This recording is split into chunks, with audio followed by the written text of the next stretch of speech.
One of the easiest ways to make an everyday animal into something terrifying and unknown is to make it large. Giant birds, colossal snakes, spiders the size of dogs. All of these are horrifying to think about. But if I told you there was a bipedal 4-foot frog in the woods, would you really be afraid? Probably not unless you are ranitophobic, which means afraid of frogs and toads. Still, the denizens of Loveland, Ohio once trembled at thought of such a beast. The Loveland frog monster, or Loveland lizard man, reportedly stands 4 feet at the shoulder and walks on 2 legs. It has a very short amount of sightings and stories, but unlike the Mothman and the Grafton monster, this cryptid has been seen beyond the 70s. That's where the story falls apart, unfortunately, the eyewitness reports. The first story is also the biggest nail in the coffin for this amphibious beast.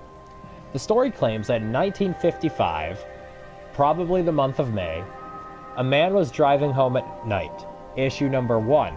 The unnamed man was first described as a businessman, but the other versions of the story say that he's a traveling salesman. Now, this is not entirely a massive problem with the story, but in these kinds of stories, it's important to have all the details match up.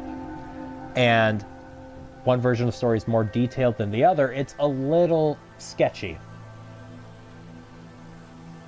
Now, he's driving along the bridge in story number 1 when he sees 3 bipedal beings on the bridge ahead of him with leathery skin. They see him, and they climb over the side of the rail. Issue number 2. In this version, they're described as being more lizard-like than frog-like. Version 2 of the story, one of the 2 versions where he's described as a traveling salesman, says that they are frog-like creatures as opposed to lizard-like.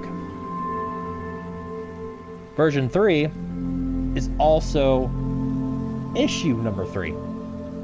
It's almost identical to version 2 except for the part where you get to the frogs.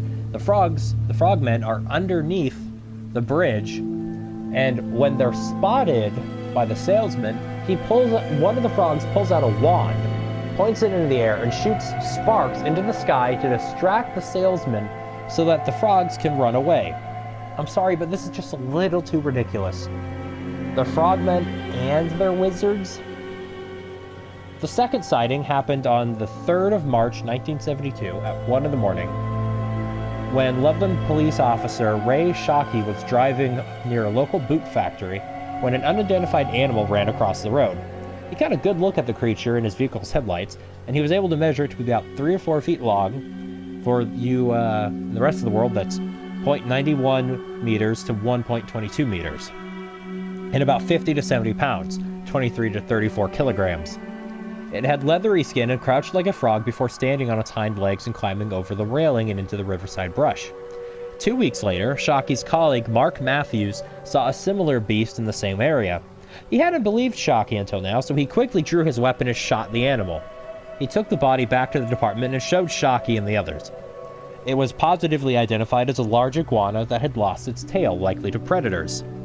However, when recounting the story for a book, Matthews' mention of it being an iguana was omitted by the author, which breathed new life into the legend. A third sighting occurred in August of 2016, when 2 teenagers playing Pokemon Go sighted a strange creature in the river. They described it as a giant frog with glowing yellow eyes. They took a photo and recorded a video, but I was unable to find the video. The picture is also very unclear, as most of the creature is submerged, but it does certainly look like a frog. Sadly, biologically, a bipedal frog is impossible. The hind legs are not evolved to support that positioning. They lack the muscle and the bone strength. Furthermore, the largest frog is only about a foot long, or 32 centimeters. This lives in Africa. The largest toad, the cane toad, is half that size. However, their distant cousin, the Chinese giant salamander, does reach almost 6 feet in length, or 180 centimeters. So the 4-foot size is plausible for an amphibian, but it's probably not likely in the United States. The Loveland Frogman has a musical about it called Hot Damn, It's the Loveland Frogman, and was in the Man from Primrose Lane. But aside from that, it hasn't really been in any pop culture or media. So what could it do in Fallout 76? I don't think it'll do anything interesting. Maybe it'll shoot sparks, but I really don't think so. It could possibly swipe your weapon with its tongue, and then you have to kill it to get your weapon back. But that doesn't really make sense either. And yes, it is not native to West Virginia, but it is not the only animal from outside the state that's going to be showing up in the game. We'll get to them later. The Loveland Frog Man is nothing more than a town falling victim to the Bigfoot craze. Every town had to have a monster. Bigfoot was everywhere across the nation, so some people got creative. Some people need to go back to the drawing board. For us, I doubt this frog will be very useful. I mean, it isn't a mechanic or anything. Your carcass is mine. Hopefully it'll just croak. Okay guys, thanks for the support. I hope you had a great time with this, despite how short it was.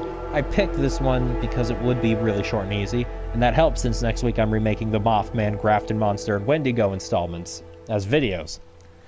That should be easy, but it will take the entire week to do all three. In the meantime, feel free to check out my other videos here, hopefully they will entertain you. And maybe thumbs up and subscribe, I don't know, doesn't bother me either way.